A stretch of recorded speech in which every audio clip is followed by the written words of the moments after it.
Hindi niya sukat akalain na ang seremonya ng pagpapakasal na pinaghandaan niya ng higit sa 1 buwan ay hindi ang matagal na niyang minamahal na nobyo ang darating, kundi ang kanyang dating kasintahan at ang anak nilang hindi maaaring ipakita sa publiko. Nagbulungan ang mga kaibigan at mga dating kaklase sa ibaba ng entablado. Dali-daling bumaba ng entablado si Liu Ruyan at hinila sa isang tabi ang mag-ama na sina Jiboda. Hindi ba't binigyan na kita ng pera? Anong ginagawa mo rito? Hindi sukat akalain ni Jiboda na ang taong kahapon lang ay labis na nagmamahal sa kanilang mag-ama. Ngayon ay nagbago na ang ugali. Hindi ko kailangan ng pera, Liu Yan, mahal kita. Naguguluhan si Liu Ruyan, ang mga taong nanonood ay nagbubulungan, hindi ba't si Senior Liu ay magpapakasal kay Senior Ye? Ano ng relasyon ng mag-amang ito sa kanya? Hindi kaya? Gumuho na ba ang perpektong relasyon sa paningin ko? Ayon sa genetics, magkakaroon ng pagkakahawig sa hitsura ang anak at ina. Tignan mo, ang ilong ng batang babae ay kasing taas ng ilong ni Senior Liu. Pinagpapawisan si Liu Ruyan sa noo at pilit na pinapahina ang boses. Jiboda, ano ba talaga ang gusto mo? Nagpatuloy si Jiboda sa pagpapanggap na inosente. Liu Yan, ako talaga ang nagmamahal sa'yo. Alam naman ni Yefan na di. Wala kang karapatang banggitin si Yefan, umalis ka na agad, kung hindi pagsisisihan mo. Pinipilit ni Liu Ruyan na umalis siya, malapit na raw dumating si Yefan, hindi niya maaaring hayaan si Jiboda na sirain ang panliligaw. Si Jiboda ay nag-iyak at nagmamakaawa at hindi na rin nagpanggap, Liu Ruyan. Ngayon kailangan mong magpaliwanag sa aming mag-ama, kung hindi, ilalantad ko ang ating relasyon. Lumakas ang bulungan. Namumutla ang mga magulang ni Liu, hinila ni Jiboda si Ji Chenchen at nilagpasan si Liu Ruyan, lumuhod siya sa harap ng mga magulang ni Liu. Umiiyak, tito, tita. Nagmamahalan po kami ni Liu Yan at mayroon po kaming anak na 6 na taong gulang, si Chenchen. Batiin mo sina lolo at lola. Ang malinaw na boses ni Ji Chenchen na lolo, lola ay sumabog sa buong lugar. Grabe, napakalaking balita. May anak sa labas ang anak ng Liu Group. Nakakagulat. Ang akala ko pa naman ay maayos si Liu Ruyan pero ang dami palang kalokohan na ginagawa. Hindi sayang ang pagpunta ko rito. Noon ay hinahangaan ko pa si Liu Ruyan pero isa pala siyang babaeng maraming lalaki. Sa isang iglap, naging magulo ang maliit na bulwagan, ngunit sanay na ang mga magulang ni Liu sa mga ganitong sitwasyon. Agad nilang tinayo si Jiboda. Anong pinagsasasabi mong kalokohan? Pinsan ka ni Liu Yan. Mabilis na naglabas si Jiboda ng kopya ng DNA test na matagal na niyang inihanda. Ito ang DNA test ni Liu Ruyan at ng anak kong si Ji Chenchen, tingnan nyo. Magsumbong kayo, tulungan nyo kami. Sumenya si Jiboda. Tumakbo si Ji Chenchen papalapit kay Liu Ruyan, niyakap ang binti nito. Mama, ayaw mo na ba sa akin at kay Papa? Naniga si Liu Ruyan, sinipa si Ji Chenchen. Huwag mo akong tawaging mama, wala akong anak. Ang mahal ko ay si Yefan. Tumakbo siya papalapit sa mga magulang ni Liu, Mama, Papa, maniwala kayo sa akin. Wala akong ginawang kalokohan. Si Jiboda ang naninira sa akin. Ang pinakaimportante sa pamilya Liu ay ang kanilang reputasyon. Ngayon ay napahiya na kami ng todo. Mga nakakahiya, hilahin niyo palabas si Jiboda at ang bata. Nasa lugar din ang ilang kaibigan ni Yefan, ngunit ang masasakit na salita ni Liu Ruyan. Liu Ruyan, hindi mo pa nga nalilinis ang puwet mo, paano ka naglakas loob na mag-propose kay Yefan? Talagang nabulag si Yefan. Na makasama ka, naawa ako sa kanya. Nakakadismaya. Paano nagkaroon ng isang katulad mong manloloko sa paaralan natin? Nakakahiya rin ang mga kamag-anak ng pamilya Liu, pinapagalitan ang mga magulang ni Liu, paano niyo pinalaki ang anak niyo? Gumawa ng ganitong kasuklam-suklam na bagay. Napahiya na ang pamilya Liu dahil sa inyo. Huwag na kayong makipag-ugnayan pa sa amin. Hindi kinaya ng ina ni Liu ang pambabatikos, bigla itong natumba. Niyakap ni Liu Ruyan ang nahimatay niyang ina. Mama, tumawag kayo ng ambulansya. Sa labas ng emergency room, nakatulala si Liu Ruyan sa lupa. Sa loob lamang ng isang araw, nagbago ng malaki ang buhay niya. Sinira ni Jiboda ang seremonya ng proposal, muntik na itong bumagsak. Wala rin si Yefan. Sa loob ng ambulansya, paulit-ulit niyang tinatawagan si Yefan. Ngunit walang sumasagot. Pumalabog ang ulo ni Liu Ruyan. Saan nagpunta si Yefan? May tinanggap na tawag ang ama ni Liu, Presidente Liu, tingnan niyo ang trending. May nagpost ng eskandalo ni Liu Ruyan at Jiboda sa Weibo, mabilis itong naging trending. Agad na kumalat ang balita na ang presidente ng Liu Group ay hindi marunong magpalaki ng anak. Sinalakay ng isang kabit kasama ang kanyang anak sa labas ang engagement party. Bumagsak ang reputasyon ng Liu Group. Bumagsak ang presyo ng mga shares. Sinampal ng malakas ng ama ni Liu si Liu Ruyan sa mukha. Wala akong anak na katulad mo. Lumuhod at gumapang si Liu Ruyan sa lupa. Papa, alam ko na ang pagkakamali ko. Bigyan mo pa ako ng isa pang pagkakataon. Sinipa siya ng ama ni Liu, walang hiya ka. Kung gusto mo pa ring gumawa ng gulo, papasukin mo si Jiboda. Bumagsak si Liruyan sa lupa, Papa, pero ang mahal ko ay si Yefan. Sa buhay na ito, siya lang ang gusto kong pakasalan. Kung mahal mo pala siya, bakit nakikipagtalik ka pa rin sa lalaking yon? Kung pakasalan mo siya ngayon, magkakaroon ka pa ng reputasyon bilang responsableng tao, ngunit pinutol siya ni Liu Tatay sa malamig na paraan. Kaya't ang sariling gawa ay nagbubunga ng sariling kapahamakan. Nakatago si Jiboda sa kanto at nakikinig, nakangiting hinahaplos ang ulo ni Chenchen. Anak, ang pamilya Liu ay magiging sa ating mag-ama, matapos ang ilang oras na pagliligtas. Sa wakas, nakaligtas ang ina ni Liu sa panganib. Pagod na bumalik si Liu Ruyan sa kanyang malaking apartment. Pagbukas ng pinto, walang katao-tao. Nag-vibrate ang kanyang cellphone. Binuksan niya ito, may ilang video na nakaschedule na ipadala at mga screenshot ng mga chat. Nanginginig niyang pinindot para panoorin ang video. Ito ay mga hindi kanais-nais na eksena sa pagitan niya at ni Jiboda. Ang anggulo ay isang sulok na tumutusok sa akin. Sumugod si Liruyan para hanapin. Sa wakas, natagpuan niya ang isang butas ng karayom sa mata ng teddy bear. Namamanhid ang kanyang mga kamay at paa. Akala niya'y walang makakaalam, ngunit alam na pala ni Yefan. Tinulak ni Jiboda si Chenchen sa likod. Para mahulog sa hagdan at isisi kay Yefan. Paano siyang naniwala agad doon? Sa panig ng lalaking yon. Ang lalaking yon. Sa mga sandaling yon, gustong-gusto ni Liruyan na patayin si Jiboda. Nagtataka niyang binuksan ang kahon na nakalagay sa sahig. Puno ito ng mga regalong ibinigay niya kay Yefan. Isang snow globe na ibinigay noong araw ng mga puso, isang gintong pulseras noong kaarawan. Isang branded bag sa anibersaryo. Isang papel ang nahulog, Liruyan. Hindi na tayo magkikita pa sa buhay na ito. Tinakpan niya ang kanyang mukha, tumulo ang mga luha sa pagitan ng kanyang mga daliri. Naaalala pa niya kung gaano sila kasaya noong sila'y magkasama pa lamang. Nangako siyang papakasalan siya pagkatapos niyang magtapos. At magkakaroon sila ng isang sanggol at maglalakbay ang buong pamilya sa buong mundo. Sa isang iglap, ang kaligayahan ay parang bula, biglang pumutok. Kinuha niya ang kanyang cellphone. Hanapin niyo si Afan para sa akin. Kahit anong paraan ang gamitin niyo, kailangan niyo siyang hanapin. Naniniwala si Liruyan. Hanggat maipaliwanag niya ng personal sa kanya, mapapatawad siya ni Afan. Tutal. Napakarami nilang magagandang alaala. Ate Ruyan, eroplano. Sinuri na ang lahat ng tren. Walang pangalan ni Yefan. Desperadong ipinikit ni Liruyan ang kanyang mga mata. Buong magdamag, siya'y sunod-sunod na naninigarilyo, inaalala ang mga araw nila ni Yefan. Nadulas si Ruyan habang naglalaro ng basketball at sumasakit ang paa kapag umuulan, kaya nagkulong si Yefan sa laboratorio sa loob ng kalahating buwan. Nakaimbento siya ng mainit na lagayan na lunas para sa karamdaman ni Ruyan, kaya hindi na siya mahihirapang matulog. Labis na nag-alala si Liruyan nang makita si Yefan na pumayat. Salamat, Afan. Napakaswerte ko na mayroon ka. Noong nakaraang bagong taon, muli na namang inihandog ni Yefan ang kanyang pinaghirapang gawin. Ibinigay niya kay Aling Liu ang beauty cream na para sa 6 na buwan, kaya't labis itong natuwa. Ang allowance ni Liruyan ay ilang beses na mas malaki kaysa sa kanya. Ngunit hindi niya ginagastos ang kanyang pera. Kahit na ang bahay na ito, iginigiit niya na magbayad ng upa sa kanya buwan-buwan. Kaya nagalit si Luningning sa kanya dahil dito. Afan, ang akin ay urine. Nakakailang kung masyadong halata ang mga papel na ginagampanan, pero matyagang ipinaliwanag ni Yefan kay Ruyan. Hindi ko hahayaang maliitin ako ng mga magulang mo dahil hindi ko sila kayang harapin kapag nangyari iyon. Nang marinig ito ng pamilya Liu, labis silang nasiyahan sa masipag na manugang na ito at sumang-ayon na magpakasal ang dalawa pagkatapos nilang graduate, biglang umikot ang kandado ng pinto. Nagmamadaling sumugod si Ruyan sa pinto. Sa dilim, mahigpit niyang niyakap ang taong nasa kanyang bisig, natatakot na baka bigla itong maglaho kapag binitawan niya. Avan, pakinggan mo ako, ikaw lang ang mahal ko.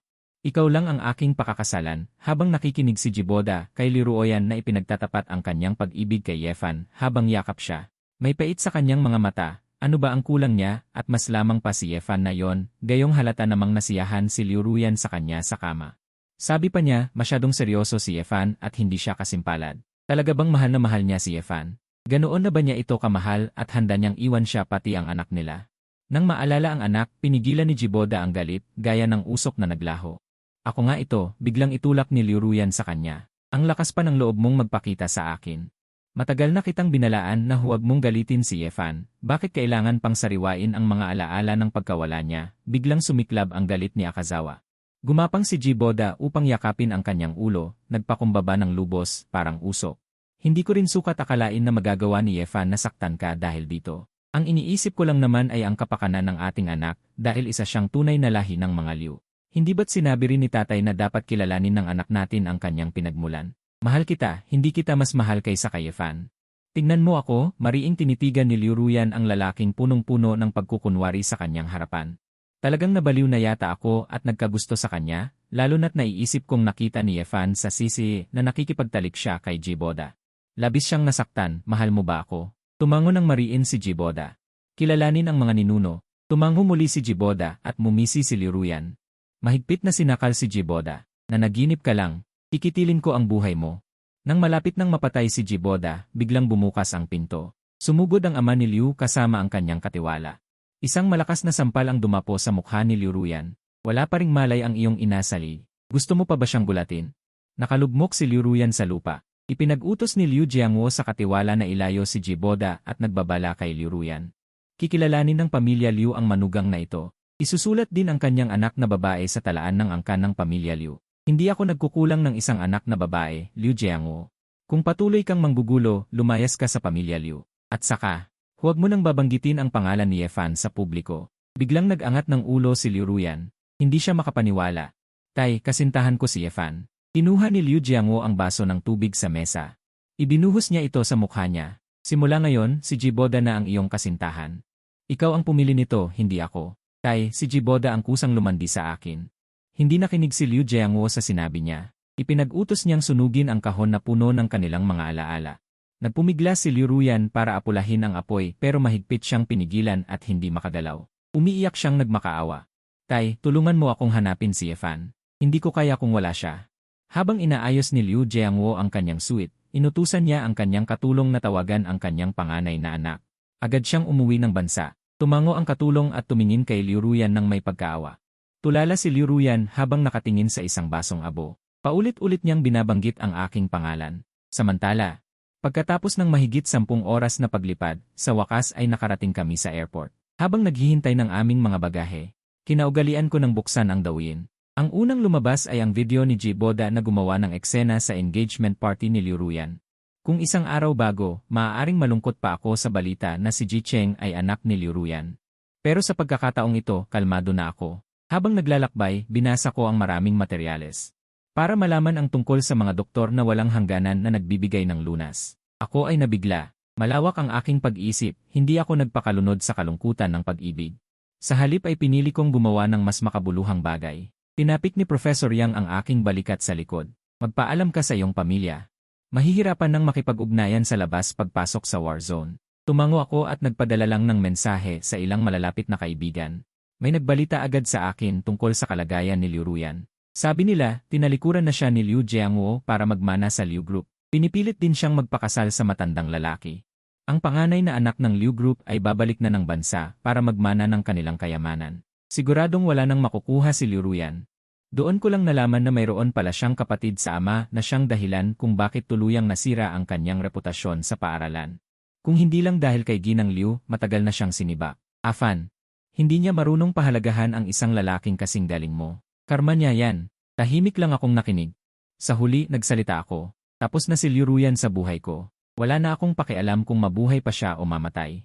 Pagkababa ko ng telepono, pinindot ko ang hindi interesado sa video sa TikTok. Kahit naghanda ako ng sarili ko. Pero nang makita ko mismo ang mga guho ng nawasak na gusali, hindi pa rin ako makapagsalita dahil sa gulat. Sabi ni Professor Yang habang naglilipat ng mga gamit. Wala tayong panahon para magdalamhati. Maraming tao ang nangangailangan ng tulong natin para mabuhay. Tumango ako ng may determinasyon. Agad akong nagtrabaho. Gabi na nang matapos ilipat ang mga gamit. Natulog ako sa pansamantalang dormitoryo. Sa pagitan ng antok at gising, may narinig akong ugong mula sa malayo. Sumakit ang ulo ko kaya bumangon ako. Agad kong tinanong ang mga kasama ko sa kwarto. May sumabog ba? Ang mga doktor at senior na kasama ko sa kwarto ay gulat na sumagot. Ano ang kailangan naming gawin?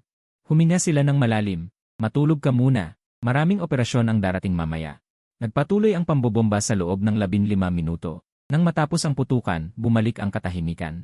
Ngunit sa sumunod na segundo, may mga yabag at sigaw ng paghingi ng tulong sa pasilyo ng ospital. Isang batang ama. Ang sumugod, karga-karga ang kanyang anak na puno ng dugo. Tulungan niyo ang anak ko. Nilampasan ako ni Professor Yang. At tumakbo para buhatin ang naghihingalong bata. Huwag kang tumunganga. Tulungan mo siya.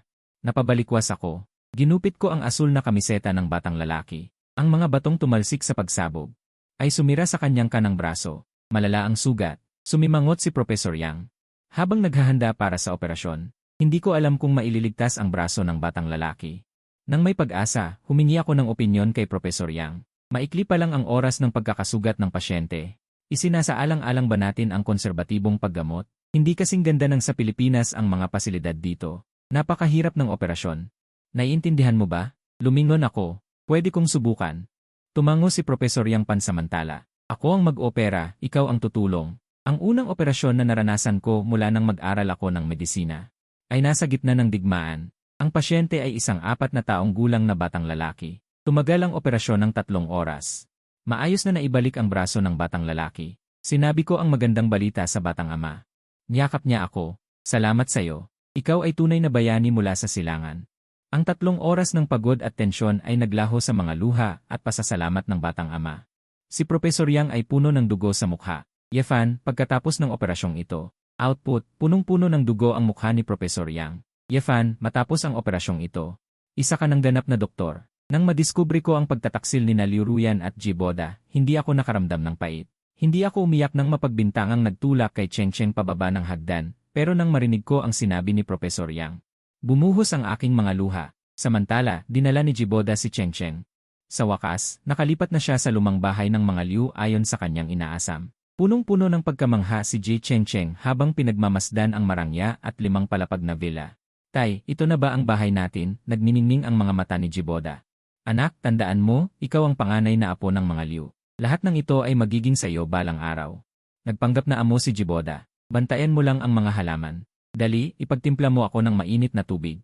Nagkatinginan ang mga utusan at walang sinuman ang kumilos. Nang makita ni Jiboda na walang nakikinig sa kanya, nagalit siya kaagad.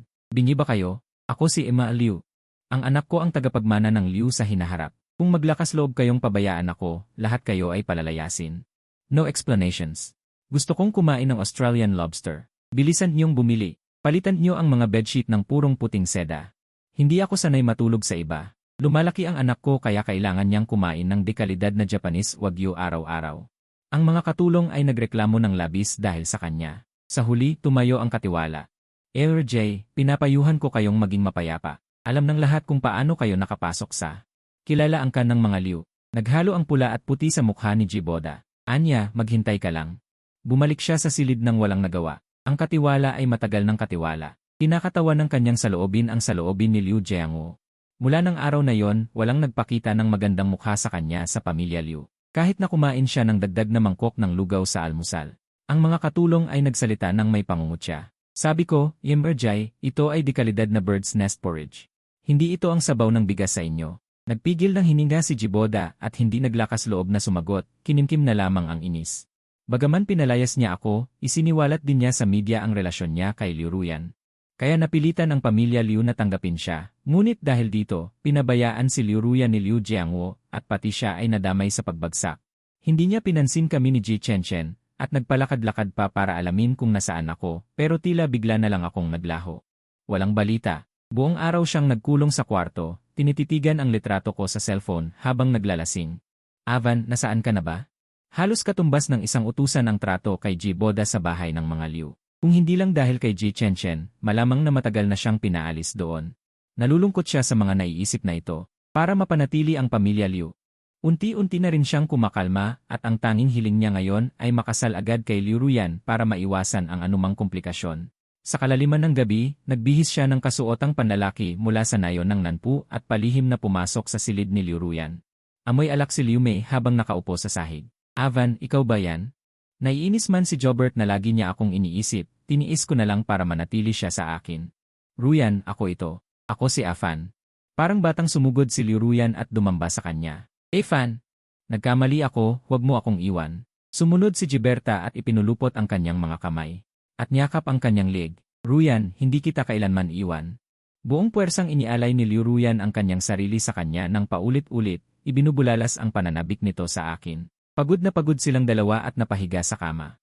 Tuwang-tuwa si Jiboda. Kahit hindi ako kayang kalimutan ni Liu Ruyan, wala rin siyang magagawa dahil ang katawan pa rin niya ang gusto.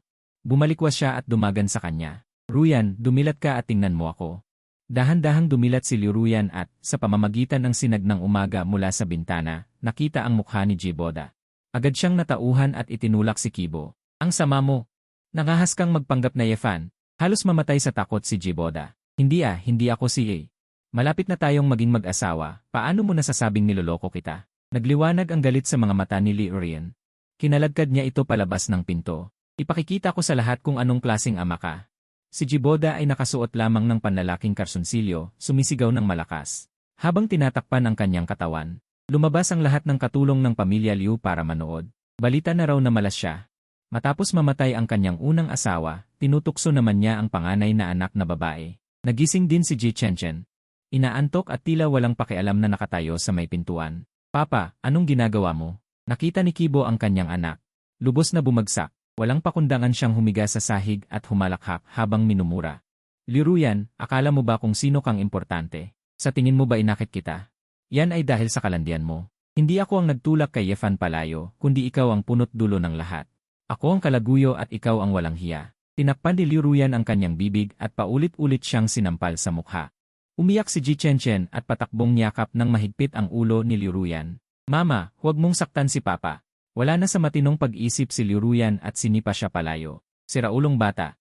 Ngayon din ay ipapadala ko kayong dalawa sa impyerno. Liruyan, nagkamali ako. Niyakap ni Jiboda ang kanyang ulo at nagmakaawa.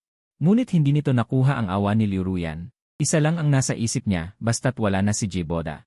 Babalik ako sa kanya. Kung hindi pa siya pinigilan ng katiwala, baka napatay na talaga si Jiboda. Dinala si Jiboda sa ospital upang lapatan ng lunas. Napansin ng doktor ang kahina-hinala at agad na nagsumbong sa pulisya. Nang dalhin ng mga pulis si Liruyan mula sa lumang bahay ng mga Liu, hindi pa siya lubusang gising. Hinawakan niya ang kamay ng pulis habang papikit-pikit pa ang mga mata. Nawawala ang aking fiancé, pakiusap hanapin niyo siya. Ang pangalan niya ay Yefan. Napakagwapo at napakalambing. Pagkagising ni Jiboda, nagpumilit siyang makita si Liu Jiangwo. Papuntahin niyo sa akin si Liu Jiangwo, kundi ikakasuhan ko si Liruyan. Walang sinuman ang magtatamo ng kapayapaan. Diretsahang nagtanong si Liu Jiangwo, sapat na ba ang 5 milyon? Kung pera lang ang habol ni Jiboda, hindi na sana niya ginulo ang proposal kay Liruyan. Ang gusto niya ay ang mga ari-arian ng pamilya Liu. Gusto kong maging tunay na manugang ng pamilya Liu. Gusto kong pakasalan si Liruyan. Bagamat galing probinsya si Jiboda. Ngunit alam niya na ang pinakamahalaga sa mga negosyanteng tulad ni Liu Jiangwo ay ang kanilang reputasyon. Kahit talikuran pa niya si Liruyan bilang tagapagmana. Hinding-hindi niya papayagang dungisan ni Ruyan Liu ang Liu Group. Kinuha ni Jiangwo Liu ang kanyang cellphone at tinawagan ang kanyang assistant. Pagkaraan ng 3 minuto, tumayo siya at umalis. May darating maya-maya para asikasuhin ang sertipiko ng kasal. Kitang-kita ang kasiyahan sa mukha ni Jiboda. Tumawa siya pagkatapos ay napaiyak. Hindi niya sukat akalain na magagawa sa kanya yon ni Liruyan. Noong mga panahong iyon, upang maturuan ng leksyon si Liruyan na lumaki sa layaw, ipinadala siya ni Liu Jiangwo sa probinsya upang makaranas ng hirap ng buhay. Mas matanda si Jiboda sa kanya ng ilang taon. Guwapo at malakas ang pangangatawan ni Jiboda, kaya naman nang magtagpo sila ng isang binatang kaakit-akit, agad nahulog ang loob sa kanya ng dalagang baguhan pa lamang sa pag-ibig. Nagliyab ang kanilang damdamin. Pagkatapos ng 6 na taon, natagpuan na niya si Liruyan bilang kanyang may bahay. Tita, isa na akong may bahay ngayon. Hindi na dalagita si Liruyan, isa na siyang ganap na babae. Nang gabing iyon, dinala ako ni Liruyan sa kanyang harapan. Ito ang girlfriend ko, ito naman ang pinsan ko mula sa probinsya. Ngunit sa hating gabi, siya ay umakyat sa kama ng aking pinsan. Sa harap mismo ng aking mga mata, nagloko sila ng 1 buong taon. Hindi na siya kontento na maging golden cage niya. Gusto niyang maging tunay na ginang ng pamilya Liu. Pagkatapos ng kalahating oras, dumating ang assistant ni Liu Jiangwo kasama ang ilang staff sa punerarya. Sa litrato ng kasal, sina Jiboda at Liruyan ay masayang-masaya sa pagkakangiti, ngunit sayang at gawa-gawa lamang ang litrato. Mahigpit na hinawakan ni Jiboda ang sertipiko ng kasal habang naghahalo ang kanyang pag-iyak at pagtawa. Sa wakas, hindi na siya ang wild man na sinasabi ng mga katulong ng pamilya Liu. Pera, ito ang perang ipinagpalit ni tatay sa kanyang buhay para sa iyo. Ang dami-daming pera. Sa kulungan, sa wakas ay nagising na si Liruyan. Bakit niyo ako dinakip? Ako si Liruyan, ang tagapagmana ng Liu Group. Halos paos na siya kakasigaw pero walang nakinig sa kanya. Tinanong ng assistant si Liu Jiangwo kung dapat pa ring i-maintain ang miss. Malamig ang mukha ni Liu Jiangwo at huminto siya sa paglalakad. Hayaan niyo siyang manatili dyan. Abala ang trabaho ng rescue team dito. Karaniwan na ang mag-opera hanggang madaling araw. O magdamag pa nga.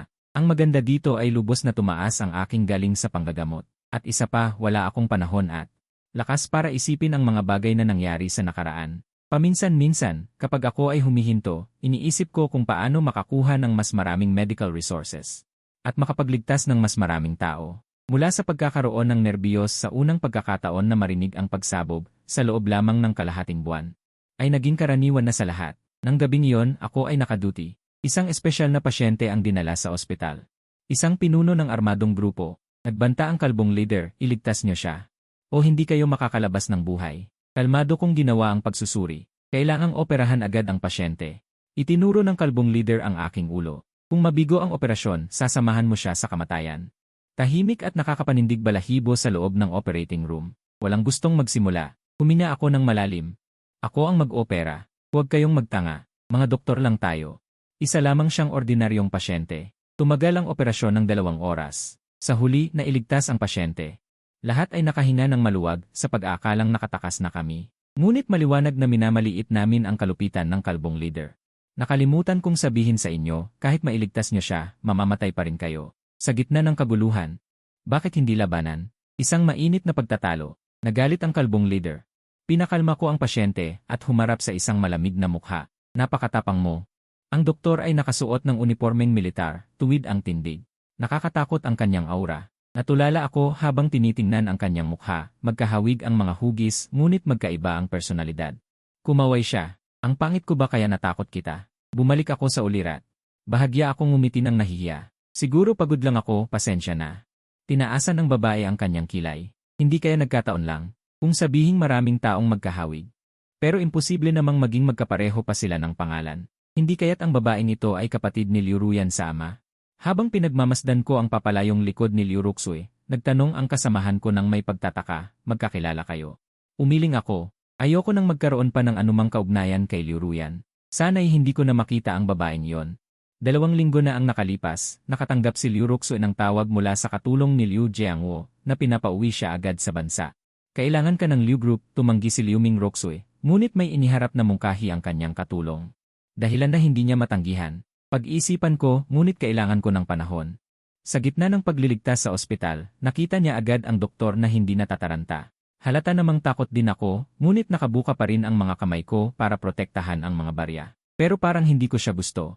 Tila nasaktan ang pag-atras na iyon ng 2 hakbang sa kanyang pagkatao. Inaamin ni Liu Ruxu na kung ikukumpara sa mapuputi at makikinis na dalagita, may kakulangan siya. Ngunit may tiwala pa rin siya sa kanyang mukha. Ano kaya ang problema? Sa pagsusuri ng mga kasamahan niya. Sa huli, napagkasunduan ng lahat na ang problema ay ang uniforme ni Mang Lolo. Magpalit ka ng kaswal na damit kapag pupuntahan mo siya. Bata pa yon, duwag pa. Ito ang ngiting hindi niya nakita sa loob ng 6 na taon. Para akong isang sinag ng liwanag. Naliwanagan ang kanyang matagal ng tahimik na mundo. Paglingon ko, nakita ko si Liu Ruxu na nakatayo sa dulo ng pasilyo. Kumaway siya sa akin. Lumapit si Willow. Humihingi ako ng tawad dahil natakot kita noong nakaraang araw. Para sa iyo ang mga bulaklak. Isang buwig ng ligaw na bulaklak, puno ng buhay. Kinuha ko ang mga bulaklak habang nag-isip. Nahihiyang naglahad ng kamay si Ruxui. Pasensya na. Walang tindahan ng bulaklak dito, pinulot ko lang sa daan. Bigla akong tumingala. Magsuot ka na lang ng uniforme, at least doon hindi ka masyadong magmumukhang hunghang. Napahinto si Liu Ruxu. Sinong walang hiya? Pagkatapos ay nagyakapan at nagtawan silang dalawa. Nakatanggap ng abiso si Liu Ruyan sa detention center. Siya at si Jiboda ay legal na mag-asawa na. Tinitigan niya ang sertipiko ng kasal. Dapat nakasulat dito ang pangalan niya at ang pangalan ko, kasalanan ng taksil na si Jiboda, kung hindi sana nagpakasal na kami. Kinagat niya ang kanyang mga ngipin, at sunod-sunod na pinunit ang sertipiko ng kasal, nagsisisi lamang na hindi niya napatay si Jiboda. Sa telebisyon ng detention center, ipinapalabas ang isang internasyonal na balita, may mga armadong lalaki na pumasok sa isang ospital ng humanitarian aid. Bigla, isang panandaliang figura sa screen ng balita ang umagaw ng pansin ni Liu Ruyan. Iyon ay si Yefan, nakita ko siya, nakita ko ang aking fiancé. Ipinapaalam ng assistant kay Liu Jiangwo ang sitwasyon ni Liu Ruyan sa detention center, mukhang kalmado ang young lady. Akala ni Liu Jiangwo ay sumuko na siya sa paghahanap kay Yefan, at mula ngayon ay mamumuhay ng payapa kasama si Jiboda. Palayain na siya, hindi na kailangan pang bantayan siya. Lumabas mula sa detention center. Nag-enroll si Liu Ruyan sa isang paaralan, gusto niyang kumpirmahin kung sumali ba si Yefan sa humanitarian aid. Ang pangalan Yefan ay talagang nasa listahan, idinagdag ito sa huli. Nang malaman ang balitang ito, naglaho ang kadiliman sa puso ni Liu Ruyan, hahanapin niya si Yefan at personal na makikipag-ayos.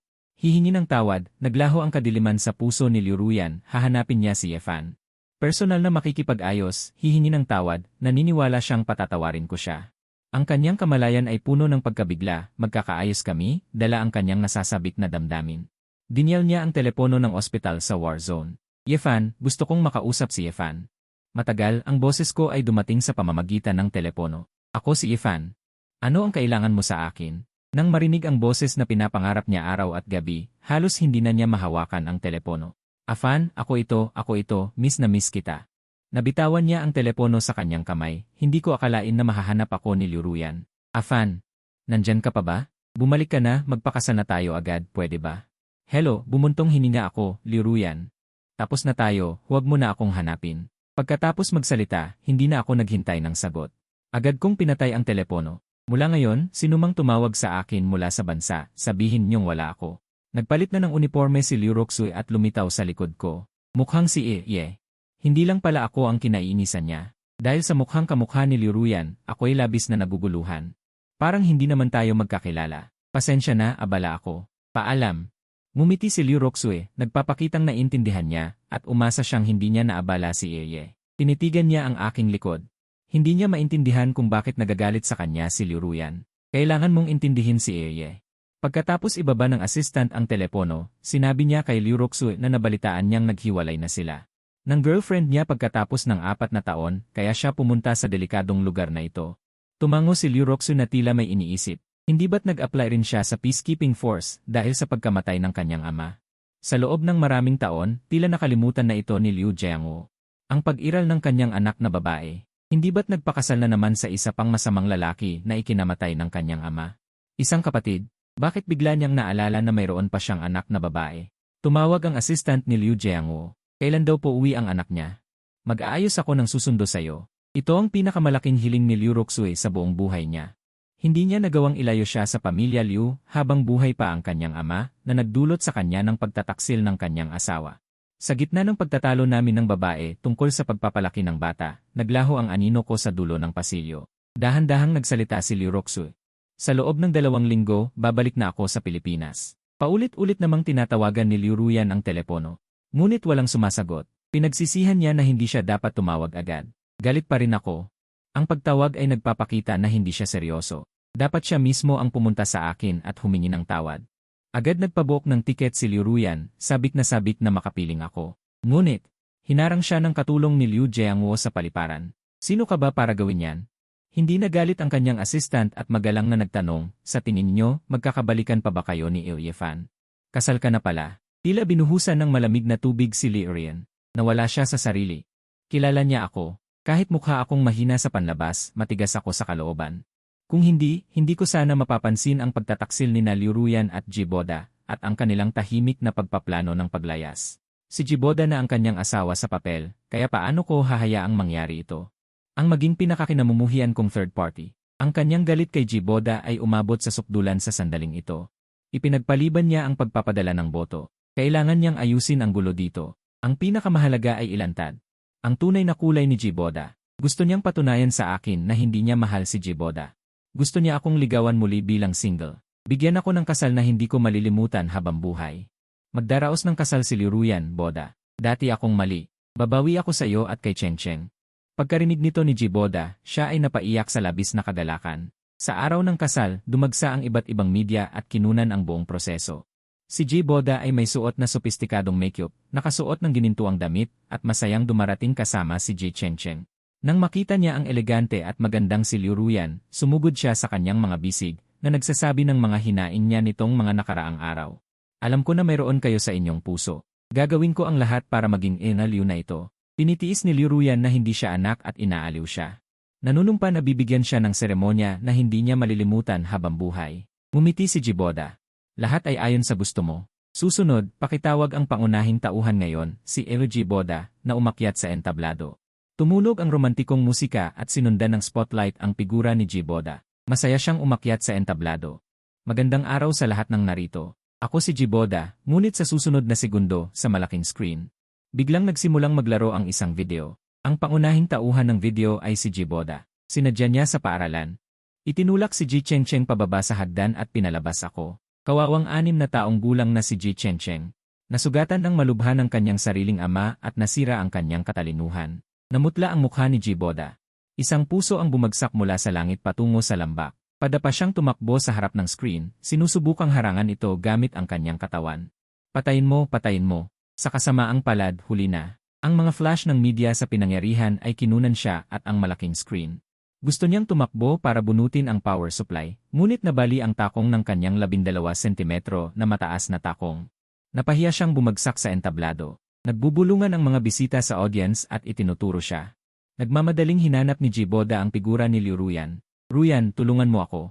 Nakayakap si Liu Ruyan at nagkunwaring nanonood ng palabas. Nagtagpo ang malupit na tingin ni Ji Boda. Sa wakas ay napagtanto niya na ang lahat ngayon ay sinadya ni Liu Ruyan. Sinadya niya siyang ipahiya para makaganti sa akin. Ngumisi si Liu Ruyan. Kapag naglaro ang video sa susunod na segment, lumalabas na si Ji Boda ay nagtatrabaho sa isang erotic nightclub bago niya makilala si Liu Ruyan. Sa video, nakasuot siya ng bikini at gumagalaw sa pagitan ng ilang babae, hinahayaan ang mga kamay na hawakan siya. Tumayo siya sa entablado na nagpapakyut, kitang-kita ang dibdib niya, hindi pa man din natutunawan ng mga bisita ang nakakagulat na eksena. Ang sumunod na eksena ay sa banyo, sa masikip na espasyo, ilang katawan ang nagsasama-sama sa isang kasuklam-suklam na pagsasalo. Nalilito at tila nangangarap si Ji Boda habang sumisigaw ng malakas, kaya't nagkagulo ang mga bisita sa ibaba ng entablado. Para na rin siyang naghubad ng damit sa harap ng maraming tao. Lumapit si Ji Boda kay Ji Chencheng at tinangkang takpan ang mga mata nito. Ngunit pumiglas si Chencheng. Itinuro niya ito at sinabing, ayoko nang maging tatay kita. Ang sama mo, ang mga panunuyan ng mga bisita at ang kawalang bahala ni Liu Ruyan. Ang mga panlalait ni Ji Chencheng ang tuluyang sumira sa kanya. Nagtatarantang lumapit siya kay Liu. Hinawakan niya ang manggas ni Liu Ruyan sa harapan nito. Liu Ruyan, ang sama-sama mo. Lagi mo akong pinamumukhang nagkakamali. Hindi mo naman kailangang maging ganyan kaagad, anak mo pa rin si, pangalan ng anak. Suklam na itinulak siya ni, pangalan ng babae. Kumuha siya ng isang tumpok ng papel mula sa kanyang dibdib at ipinukol iyon sa mukha nito. Dumura siya at sinabing, Ji Boda. Kung hindi ko palihim na ipinagawa ang paternity test, akalain ko talagang anak ko ang walang hiyang yon. Lumuhod si Ji Boda at pinulot ang resulta ng paternity test sa lupa. Nanginginig ang mga kamay niya habang binubuklat ang pahina ng resulta ng test. Malinaw na nakasulat doon, ang pinagsamang parental index ay mas mababa sa 0. Itinanggi na si Liu Ruyan bilang biological na ina ni Ji Chencheng. Napaupo sa sahig si Ji Boda. Impossible. Anak mo siya, si Ruyan. Anak mo si Chencheng. Lumuhod si Liu Ruyan, kinuha ang DNA test, at itinaas ang kanyang baba. Mangmang, ang anak mo ay hindi lamang hindi ko anak, hindi rin siya anak ng angkan ng Liu. Pag-isipan mong mabuti kung sino ang pinagloloko mo. Sa hindi makapaniwalang titig ni Ji Boda, nakangiti niya itong sinabi sa kanya. Dahil sa pagtulak mo sa anak mo, nagtamo siya ng malubhang pinsala, na isang kasong may kinalaman sa sinasadyang pananakit. Tumawag na ako ng pulis. Maaari mong alalahanin sa bilangguan kung sino ang ina ng anak mo. Tanong ko, sino raw po si Ji Boda? Habang sinasabi ito, dumating ang ilang pulis sa lugar. Nagtago si Boda sa isang sulok, nanginginig sa takot. Pinusasan siya, kinalagkad papalayo, at napunit ang kanyang barong. Lubha siyang miserable. Sumisigaw siya ng pagkalakas-lakas, Liu Ruyan. Hindi ka magiging masaya. Sumpa ko, mamatay kang walang kaapu-apuhan. Umakyat si Liu Ruyan sa entablado. Sa harap ng lahat, ipinahayag niya ang diborsyo kay Ji Boda. Ang pinakamamahal ko ay ang aking kasintahang si Yefan. Umaasa rin ako na ang lahat ng mga kaibigan sa media ay maging saksi sa akin. Mamayang 8:00 ng gabi. Sa live, mas mukhang hirap na hirap ang mga bisita kaysa kumain ng langaw at umalis siyang halatang dismayado. Ang dramang kinatha at pinangunahan ni Liu Ruyan ay tuluyan ng natapos. Dahil hindi niya ako kayang pakasalan ng harapan, maghahanap ako ng ibang paraan. Nalaman niya na ang pag-broadcast ng platform ay sabay-sabay sa buong mundo, basta makita ko, masisira nito ang kanyang sinseridad. 8:00 ng gabi, eksaktong nagsimula ang live broadcast ni Liu Ruyan, habang paulit-ulit na ipinapalabas sa screen ang isang madamdaming video. Naiulat na sa media ang mga sandali namin ni insert name at inaabangan ng mga netizen ang tugon ni Liu Ruyan. Agad na dinagsa ng milyon-milyong manonood ang kanyang live broadcast. Sa saliw ng nakakaantig na musika, lumuhod si Liu Ruyan ng may pagmamakaawa. Inilabas niya ang singsing na diamante, humarap sa kamera, at nagpahayag ng kanyang pag-ibig para mag-propose kay Afan. Ipinaghiganti na kita, pakiusap pakasalan mo ako, sa natitirang bahagi ng aking buhay, mamahalin kita ng buong puso. Sinubukan din niyang tawagan ang Desin Sans Frontiers, ngunit sinabi ng doktor on duty na hindi siya kilala nito. Tinuyog naman ng mga netizen si Liu Ruyan. Maaasahang balita, nahuli ng kanyang boyfriend ang isang ito na nakikipag-usap sa kanyang sugar daddy at tiyuhin na nakasira sa kanyang pananaw. Paano siya naglakas loob na tumugon? Mayroon pa akong mga stock ng Liu Group sa kamay ko, ibenta ko na kaagad. Nilagyan siya ng mga netizen na may paninindigan ng emoji ng pagong, at mas marami pang veterano ang nagbunyag ng nakakagulat na impormasyon. Lumalabas na ang ina ni Liu Ruyan ay dating kasambahay ng pamilya ni Liu Jiangguo. Nakipagsabuatan sa amo at ipinanganak si Liu Ruyan.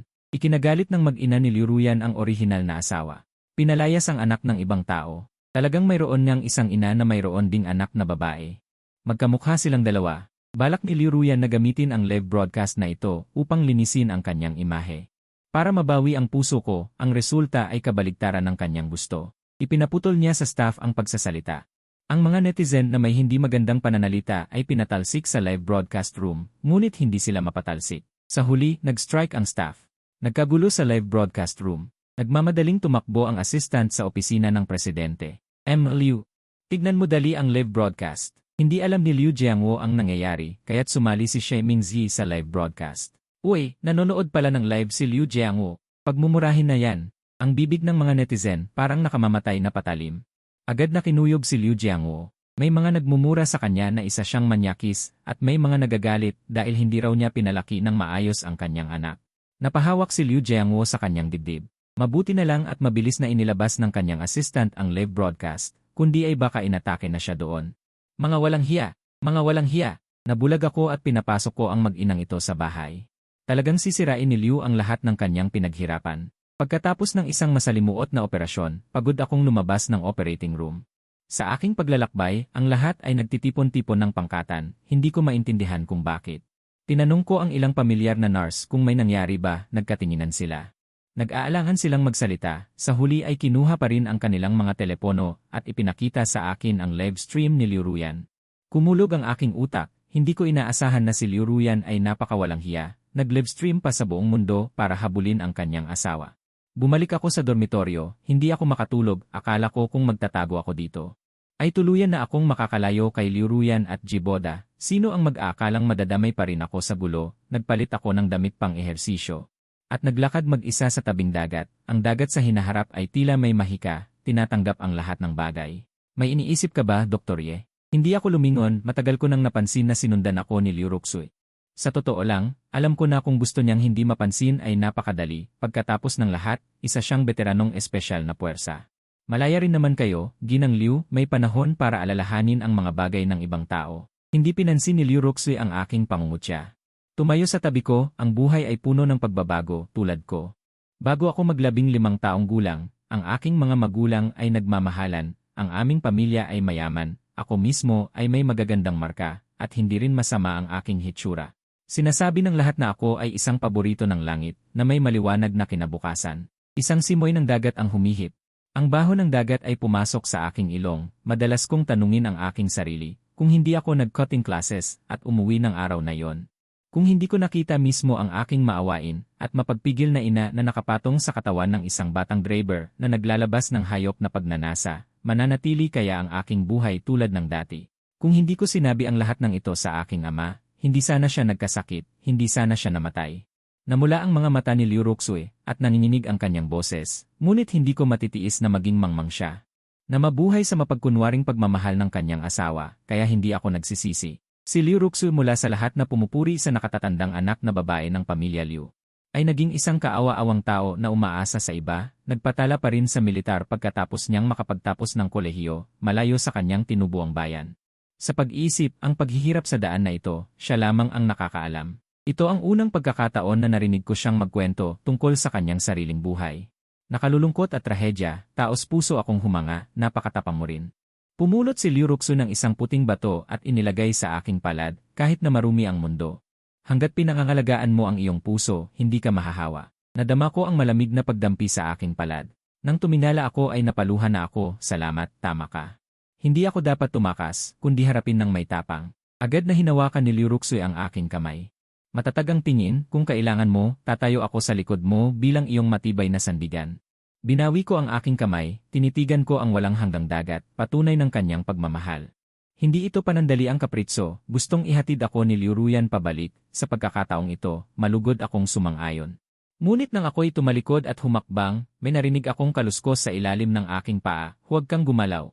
Sigaw ni Liruyan, natakot ako kaya hindi ako gumalaw, si Liruyan ay lumuhod. Dahan-dahan niyang inalis ang buhangin sa ilalim ng aking paa, napasinghap ako, sa ilalim ng aking paa ay may isang bagay na kayang pasabugin ako ng pira-piraso, ang takot sa kamatayan ay nagdulot ng panginginig sa buong katawan. Mamamatay na ba ako dito? Tumulo ang malamig na pawis sa noo ni Liruyan, pinakalma niya ako ng may pagtitiwala.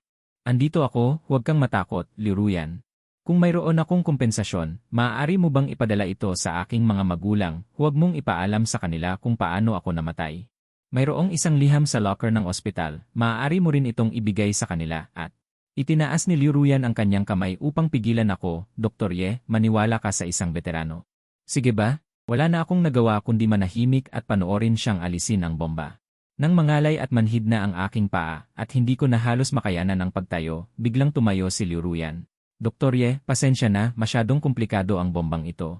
Hindi ko ito maalis." Ipinikit ko ang aking mga mata at bumuntong hininga, inalis ko ang aking mga kamay na nakatakip sa aking mga tainga, mukhang desperado. Kanina pa tumatawa si Liruyan sa gilid, napagtanto ko at sinipa siya ng malakas. "Hayop ka, niloko mo ako." "Hahaha." Natawa na lang ako sa kanya, sumunod ako at tumawa rin, sabay kaming humiga sa malamig at basang buhangin. Ang ganda ng langit ang init ng araw, kanina akala ko talaga mamamatay na ako. Maraming mukha ang sumagi sa isip ko. Tumagilid si Liruyan at tumingin sa akin, sa buhay ng isang tao, maliban sa buhay at kamatayan. Ang iba ay maliliit na bagay lamang. Ipinikit ko ang aking mga mata at dinama ang hangin sa dagat, nakikinig sa tunog ng mga alon. Pagbalik sa ospital, kusang loob kong nilapitan si Professor Yang, "Guro. Tapos na ang yugtong ito, gusto kong mag-apply na makabalik sa bansa." Hindi na nagtanong pa si Professor Yang. Pinayuhan lamang niya ako na mag-ingat sa daan. Nagpasalamat ako kay Professor Yang at nangakong ayusin ko ang mga bagay sa bansa. Bumalik kaagad pagkalapag ng eroplano, nalalanghap ko ang hangin ng aking tinubuang lupa. Guminhawa ang aking katawan at isipan. Sa sandaling ito, nakatanggap si Liruyan ng isang tawag. May nakakita sa akin sa International Airport. "Sigurado bang si Yefan yon? Mayroon bang litrato?" Nanginginig na pinalaki ni Liruyan ang larawan. Ako nga, nadurog ang kanyang puso. Maingat na nagbihis at nagmamadaling pumunta sa hotel. Pagkarating ko sa lobby ng hotel, nakita ko agad si Liruyan. Nakasuot siya ng isang fitted dress. "Fan, sa wakas nagbalik ka na." Gustong yakapin ako ni Liruyan. Lumayo ako ng ilang hakbang. "Liruyan, hindi ako bumalik para sa'yo. Magpakatino ka." Nanigas ang ngiti sa mukha ni Liruyan, hindi makapaniwalang nakatingin sa akin. "Fan, alam kong nagkamali ako, pero pakinggan mo ako." Nahuli na si Jiboda. Itinaas ko ang aking kamay upang pigilan siya. "Liruyan, wala na akong pakialam sa mga bagay na ito." Hindi pa rin tumigil si Liruyan at mabilis na lumapit sa akin. Lumuhod siya at naglabas ng singsing na diamante. "Fan, tingnan mo, binili ko ito para sa'yo. Napagkasunduan nating magpakasal pagkatapos nating graduate." Maraming tao sa lobby ng hotel at paminsan-minsan ay may bumubulong. Siya ba ang bida sa live broadcast na hinahabol? Anong pangalan? Yefan yata. Hindi ba't sinasabi nilang nagtatrabaho siya bilang isang doktor na walang hangganan sa ibang bansa? Hindi kaya't hinabol siya pabalik ng Liruyan na yon? Huwag mo siyang pagbigyan. Nakakahiya sa ating mga lalaki. Umiti ako ng bahagya. "Liruyan, talagang nakakadiri ka. Nang babae ka, masama ang ugali ng iyong lover. Anong karapatan mong humingi ng tawad sa akin?" Namula ang mukha ni Liruyan. "Fan, nagpadala ako sa bugso ng damdamin." Umisi ako. "Liruyan, huwag kang magmalinis. Walang bubuyog na dadapo sa itlog na walang siwang. Kasuklam-suklam ka rin tulad niya." Gusto pa ring manggulo ni Liruyan. Tinawag ko agad ang security guard. "Kapag nanggulo ka pa, tatawag ako ng pulis. Mag-isip ka." Kinunan ng video ang pagkaladkad kay Liruyan ng security guard palabas ng hotel at ipinost sa internet na muling umani ng pangungutya mula sa mga netizens. Nagnalit ang ama ni Liu at ipinatigil ang lahat ng kanyang bank cards sa kanyang pangalan at nagdeklara na hindi na niya ito anak. Kakagising lang ng ina ni Liruyan mula sa pagkakahimatay. Nang marinig niya ang balita, labis siyang naapektuhan at nahimatay muli. Si Liu Jiangwo ay talagang walang pakialam, kaya natural lang na hindi na siya nito pinoproblema. Inilipat siya ng ospital sa ordinaryong silid. Araw-araw, ang pinakamurang gamot lamang ang nagpapanatili sa kanyang buhay. Simula nang ang araw na iyon na si Liruyan ay pinalayas ng mga security guard mula sa hotel, araw-araw siyang nagbabantay sa labas ng hotel. Ako ay nairita na. Kaya pinatawag ko ang pulis sa pamamagitan ng hotel, at naging tahimik na ito sa loob ng ilang araw. Sa mga sumunod na araw, Abala ako sa pag-a-apply para sa master's at doctoral degree at wala akong oras para mag-abala sa ibang tao. Nang matagumpay akong nakapag-apply para sa master's at doctoral degree, ilang kaibigan ang gustong ipagdiwang ito. Sa hapagkainan, nag-uusap ang lahat. Tungkol sa ilang balita tungkol kay Liu Ruyan. Nabalitaan kong natanggal si Liu Ruyan sa paaralan at hindi man lang siya nakakuha ng diploma. Nagbigay na ng huling babala ang ospital. Kung hindi raw magbabayad, baka palayasin ang kanyang ina mula sa ospital. Ang kanyang kalaguyo ay nahatulan din ng 3 taon. Talagang ginawa niya ang kanyang sariling kapahamakan. Nakakaawa lang ang kanyang anak. Sa simula't simula pa lang, wala akong sinabi. Ikinagulat ko lang na parehong umani ng masama ang mag-ina na sina Liu Ruyan. Paglabas ko ng restaurant, nakatanggap ako ng tawag mula kay Liu Ruxu. Dr. Ye, kumusta ka na? Ibinahagi ko sa kanya ang magandang balita tungkol sa aking pag-apply para sa master's at doctoral degree. Kailangan ko pa ring magpasalamat sa iyo. Kung wala ka, baka hindi ko ito nagawa. Biglang naputol ang tawag at ako ay natulala. Hello, Liu Ruxu. Biglang sumulpot ang isang figura sa harap ko. Kung gayon, paano ako pasasalamatan ni Dr. Ye? Si Liu Ruxu ay nakasuot ng kulay itim na suit na may ngiting punong-puno ng pagmamahal sa kanyang mukha. Ipinagpag niya ang bag na hawak niya. Ang paborito mong kinakain na pinatamis na kastanyas. Masaya akong napatalon, paano mo nalaman na gusto ko ito? Abala ako sa pagsusulat ng thesis kamakailan, kaya wala akong oras para bumili. Maingat na binalatan ni Liu Ruxu ang kastanyas at iniabot sa akin. Kung gusto mo, kainin mo na, mainit pa ito. Nang makita ako ni Liu Ruxu na parang bata, hindi niya napigilang mapangiti, ngunit sa sandaling yon, biglang lumitaw si Liu Ruyan at itinulak niya ako sa sahig. Sumadsad ng malakas ang aking siko sa dingding. Liu Ruyan, gamit ang isang teknik ng pagpigil, idinikit siya ni Liu Ruxu sa sahig. Nakita ni Liu Ruyan na ang nasa harap niya ay ang kanyang kapatid na babae na kapwa niya magulang at sumilay ang galit sa kanyang mga mata. Na nagsasalita ng may galit, ikaw pala, naglakas loob ka pang bumalik. Ipapaalis kita kay ama. Malamig na tumawa si Liu Ruxu. Akala mo ba may pakialam pa si Liu Jiangwo sa'yo? Nasira ang reputasyon ng Liu Group dahil sa'yo, isa ka ng itinakwil na anak. At saka, kailangan ko ring sabihin sa'yo na ngayong umaga, naaprubahan ng Board of Directors na ako na ang bagong presidente ng Liu Group. Natigilan si Liu Ruyan. Impossible. Hindi maaari. Paano ako pababayaan ni tatay? Ipinagkatiwala siya ni Liu sa mga security guard. Liu Ruyan, bahala ka sa buhay mo. Lubhang ipinagtabuyan ako ni Liu. Diretso sa ospital. Buong biyahe ay yakap niya ako at hindi ako makadalaw. Liu, wala talaga akong problema. Pwede mo ba akong bitawan? Mas hinigpitan pa ni Liu ang yakap niya. Huwag kang gumalaw. Gusto kong tingnan ka ng doktor para mapanatag ako. Wala akong nagawa kundi sumuko sa pagpupumiglas. Liu, nakalimutan mo na ba na doktor ako? Doon lang natauhan si Liu. Pero ayaw pa rin akong bitawan. Ang manggagamot ay hindi nagpapagaling sa sarili. Sumunod ka na lang. Napabuntong hininga ako. Sa kabutihang palad, panatag akong nakasandal sa kanya. Sa mga nakaraang araw ng pagod, inantok ako. Sumiksik ako sa yakap ni Liu at mahimbing na natulog. Nang magising ako, nakahiga ako sa kama ng ospital. May benda ang siko ko. Tiningnan ko ang oras. Nakatulog pala ako ng 12 oras. Ito ang pinakamatagal na panahon na nakatulog ako ng mahimbing. Hindi man lang ako napanaginipan. Nakahiga si Liu sa silya sa tabi ng kama na nakadamit. Lumuwag ang kanyang noo, nakatalukbong pa rin sa akin ang kanyang Amerikana, at bahagyang amoy tabako ang ibabaw nito. Nakakapanatag ng loob. Dr. Ye, tinitingnan mo ako. Dapat ba akong gumising? O dapat ko bang ipagpatuloy ang pagtulog? Namumula ang mukha ko habang umiiwas ng tingin. Nakakainis. Nagising ka na, hindi ka pa nagsasabi. Gustong-gusto ni Liu na makita akong nagagalit. Nakakatuwa at totoo. Mula sa pasilyo ng ospital, narinig ang nagmamadaling mga yabag at sigawan. Tumawag si Liu sa nurse na nakakunot ang noo. Nagpapahina pa ang pasyente. Patahimikin niyo ang labas. Nakakatakot ang mukha ng nurse. Hindi maganda ito. May nang hostage at balak tumalon. Nakaramdam ako ng hindi maganda. Dali-dali kong hinila ang nurse at nagtanong. Sino? Umiling ang nurse. Hindi ko alam. Sabi nila may dala raw na kutsilyo. Walang mangyayari. Dito ka lang. Titingnan ko. Pinigilan ko siya. Isama mo ako. Kung hindi, hindi niya alam. Kung anong kabaliwan ang gagawin niya. Alam ni Liu na hindi niya ako mapipigilan. Paulit-ulit lang siyang nagbilin. Sisiguraduhin kong susundan kita. Nakaupo si Liu Ruyan sa rooftop ng ospital. Nakatutok ang kutsilyo sa lig ni Ji Chenchen. Gusto kong makita si Efan, kung hindi, papatayin ko siya. Umiyak ng husto si Ji Chenchen.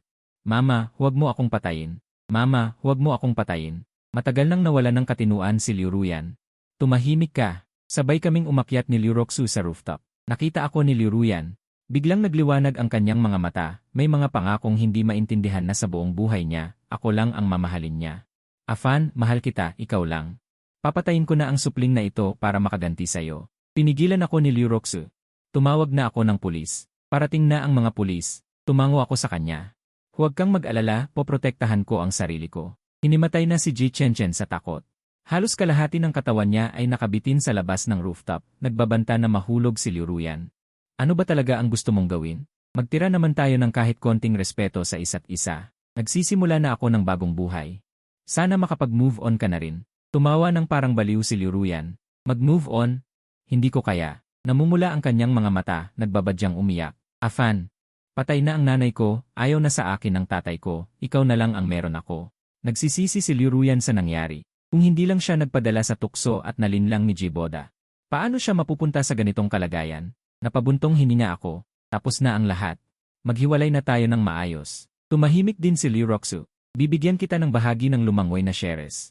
Sisiguraduhin kong hindi ka maghihirap habang buhay. Pero ako na lang ang nakikita ni Liu Ruyan, wala na siyang naririnig. Wala akong kailangan, gusto lang kita, Afan. Pakasalan mo na ako.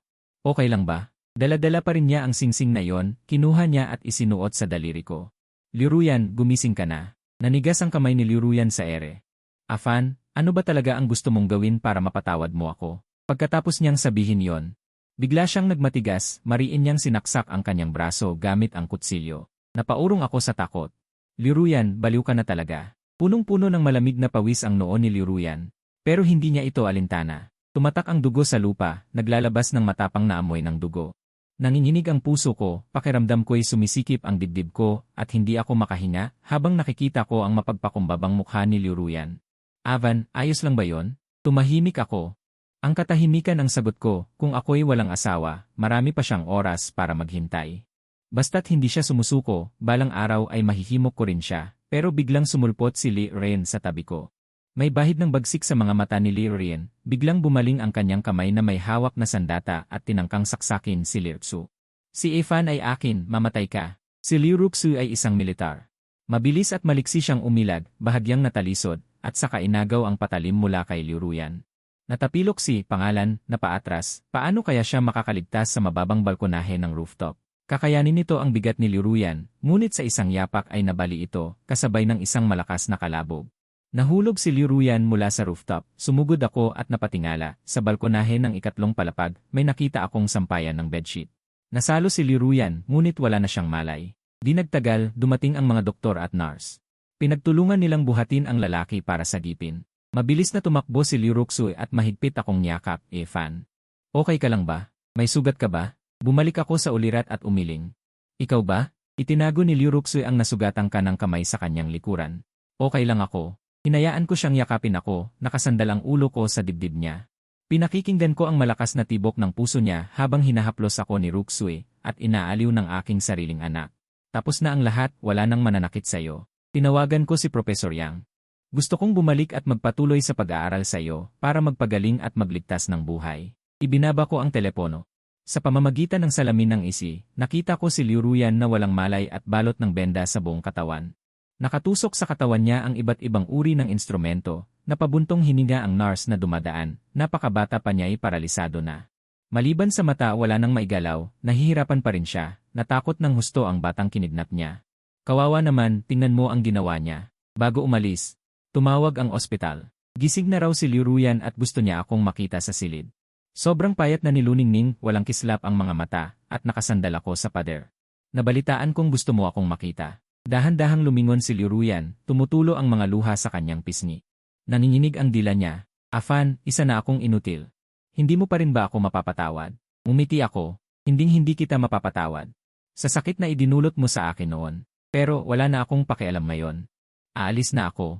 Magpapatuloy bilang doktor na walang hangganan para tuparin ang aking pangarap. Gustong pigilan ako ni Liu Ruyan pero nakagapos siya sa kama at hindi makagalaw. Hindi ako lumingon at umalis ng silid. Narinig ko ang hikbi ni Liu Ruyan sa likod ko. Nang araw ng pag-alis ko, hinatid ako ni Liu Ruxu sa airport. Nang dumaan sa security check, hinawakan ni Liu Ruxu ang kamay ko ng mahigpit. Dr. Yi, iiwan mo na lang ba ang iyong tagapagligtas? Napangiti ako ng mapait. Hindi rin ako mapipigilan ng tagapagligtas.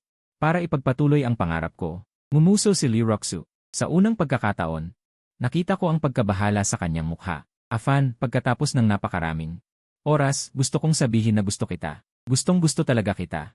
Hindi ako nagulat sa biglaang pagtatapat ni Liu Roxu. Sa maikling 2 linggo pagka-uwi ko, napakaraming nangyari. Ang relasyon namin ni Liu Roxu ay uminit din, inaamin ko. Kinikilig ako kay Liu Roxu. Pero pagkatapos ng maraming pagbabago, wala na akong lakas para magsimula ng bagong relasyon sa maikling panahon. Wala rin akong kumpiyansa na mapapangalagaan ko ang bagong relasyon. Yumuko ako. Aalisin ko na sana ang kamay ko kay Liu Roxu.